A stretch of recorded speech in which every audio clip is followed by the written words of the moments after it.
자, 그리고 계금성이 있습니다. 계금성은 미스테리 중에 하나죠.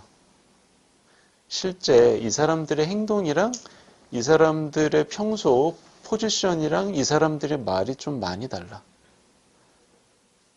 그러니까 행동의 동기랑 결과가 많이 달라지는 그런 어떤 조합 중에 하나입니다. 계금성은. 근데 여러분 그 양다리라든가 불륜 같은 걸 논할 때 금성이 위치한 사인에 트로피칼이 들어가는 거, 트로피칼이라는 건 개하고 염소를 의미하는 거거든요. 그래서 가끔 질문하는 분들이 있어요. 개금성은 전혀 바람 피울 것 같지 않은 그런 감성의 소유자들인데 왜 그렇게 양다리에서 눈에 지느냐. 이게 말하자면 목적이랑 수단이 다르고 또 행동의 동기랑 결과가 다르다는 거예요. 이 사람들은 기본적으로 바람 필 마음이 없습니다. 본인이 의도적으로 그럴 가능성은 거의 없다고 보시면 돼요. 근데 결과적으로 그렇게 되는 경우가 많아요. 개금성의 특징이 뭐 아시죠? 개 본질적인 특징이 있잖아. 경계. 내 편이냐? 내 편이 아니냐. 내 가족이냐? 내 가족이 아니냐. 언제나 그렇게 경계 안에 들어오면 정말 좋은 사람이지만 경계 밖에 있는 사람한테는 이상할 정도로 경계를 그러니까 좀 주의를 많이 하고 경계를 많이 하는 게 이제 계금성이거든요. 그래서 그러다 보니까 이게 어떤 식으로 드러나냐 하면은 연애 같은 데서 보면 결혼해도 마찬가지긴 하지만 계금성은 어떻게 보면 되게 짜증나는 선생님 같이 돼버려. 언제나 파트너에 대해서 의식적으로 무의식적으로 점수를 매깁니다. 오늘 이 사람은 이런 행동을 했으니까 플러스 3점, 이런 행동을 했으니까 마이너스 5점.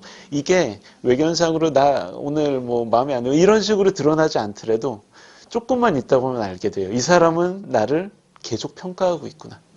근데 그 평가의 목적이 뭐 양이나 사자처럼 진짜 이 사람의 절대적이고 객관적인 가치를 평가하고 뭐 이런 게 아니에요. 내 편인이 아니냐? 나한테 얼마나 충성을 하는가? 나한테 얼마나 충신이 될 수가 있는가? 이걸 평가를 하거든, 계금성은. 그렇기 때문에 묘하게 이건 남자 여자 상관없습니다. 대상한테 재촉하고 요구하는 강력한 특질이 있어요. 근데 이게 암묵적으로 나타나는 거지 명시적으로 드러나지 않아. 차라리 명시적으로 요구를 하면 답답하진 않지. 그쵸?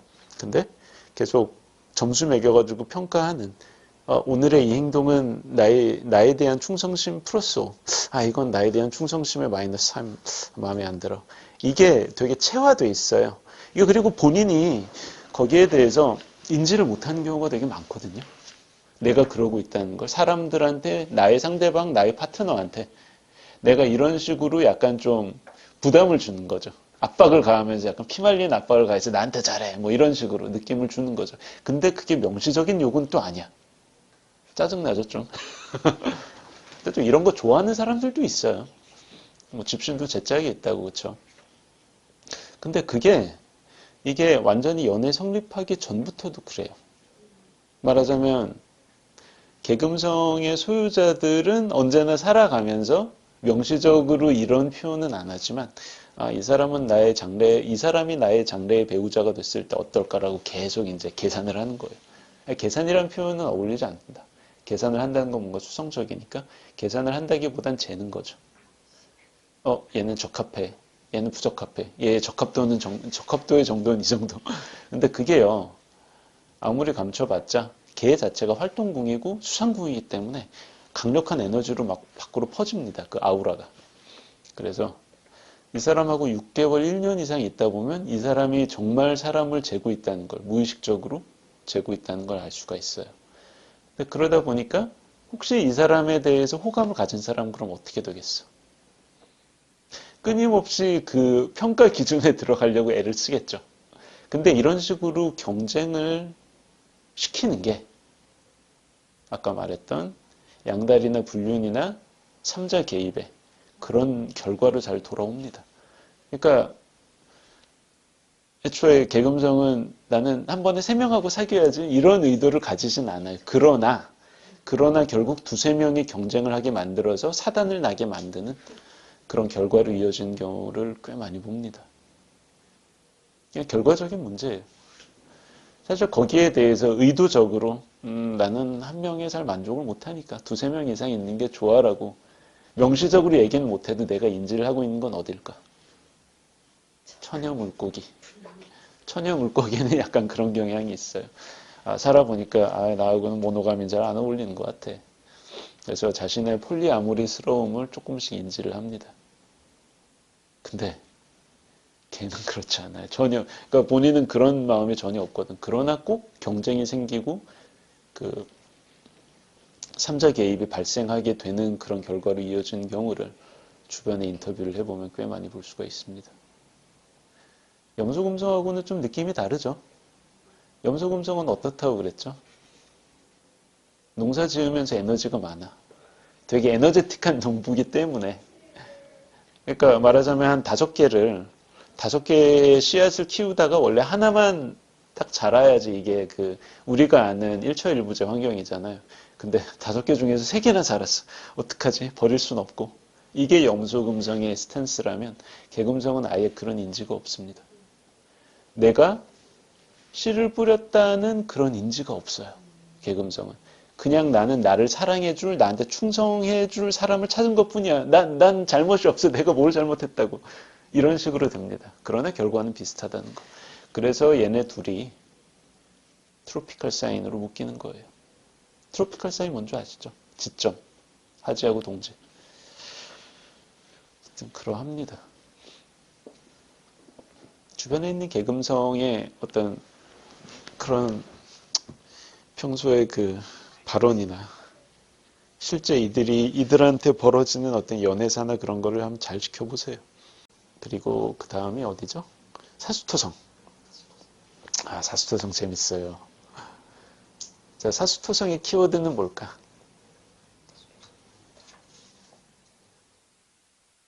아는 채. 자, 여러분 화성은 어디에 들어가면 제일 좀 삐뚤어질까요? 사원소 중에서.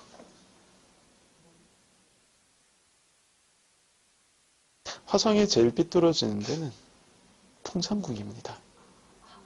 아무것도 얻는 것도 없고. 근데 그럼 토성은 어디 들어가면 가장 삐뚤어질까? 화성궁이에요. 그러니까 천칭이라 미안합니다. 천칭 화성들.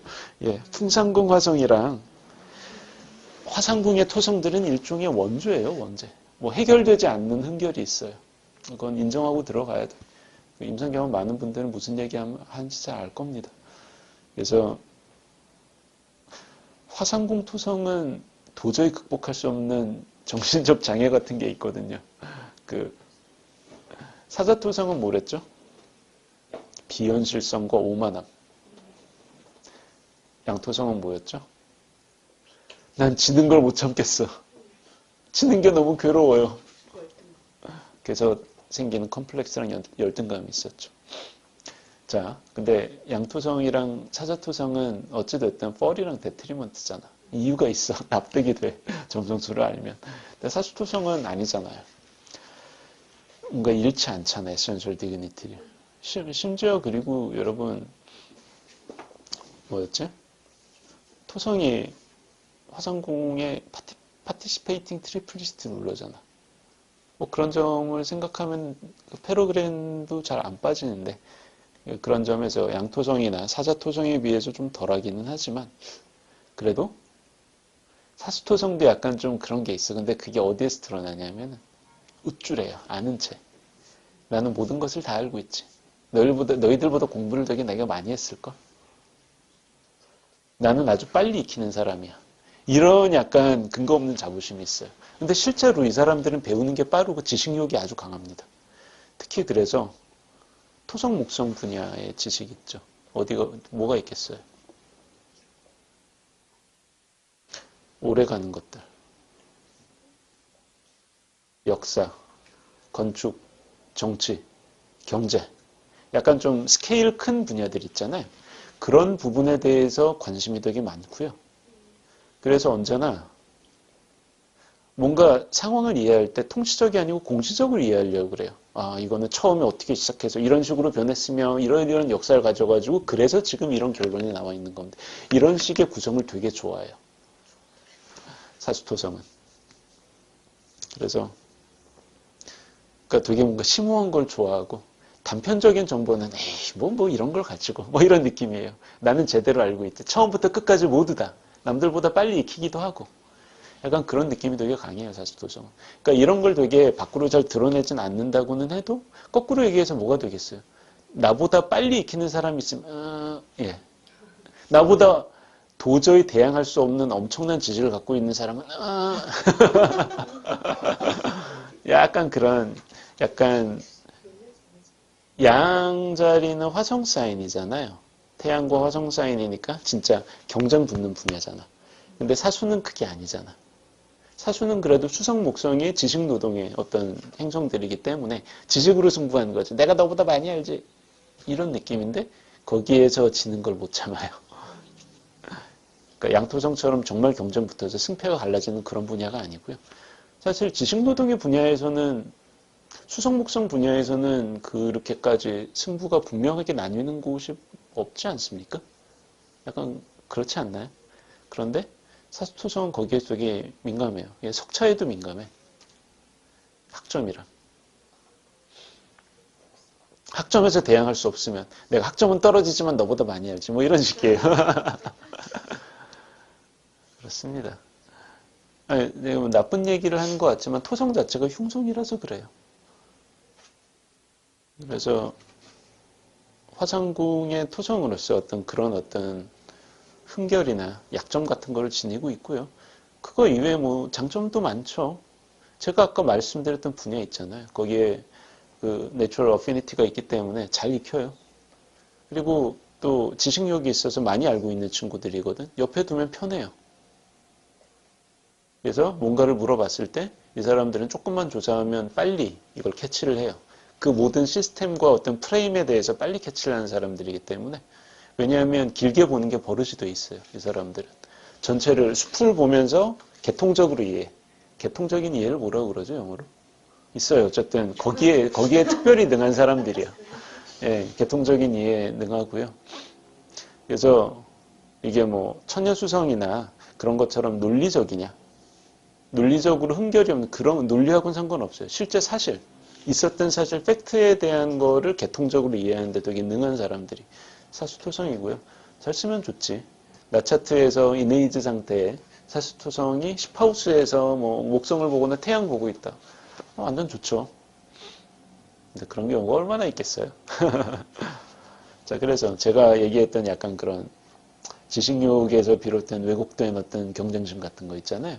밤의 차트에 사수토성이 뭐 지평선 위에서 앵글에 떠 있다든가 그런 케이스에서 이제 자주 관찰을 할 수가 있습니다.